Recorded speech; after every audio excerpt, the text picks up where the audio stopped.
Morning. So, sharing my simple idea about t-shirt. So, natay simple t-shirt diri. So, ato aning i-restyle or refashion. Gamuon na natong fashion tops for girls. So, first, ako ang gikat ang t-shirt sa gusto na akong gitason sa tops nga himuon. Pagkahuman ako ang gigunting ang hem sa laylayan. Then, after na to makat ang hem, ato anang cut into strips para mahimo na tong belt para sa waistline part sa atong tops. And string belt for the waistline sa top.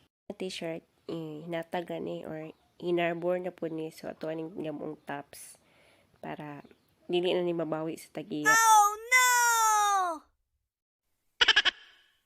Na to makat at ni siyang pasadahan para atong heman.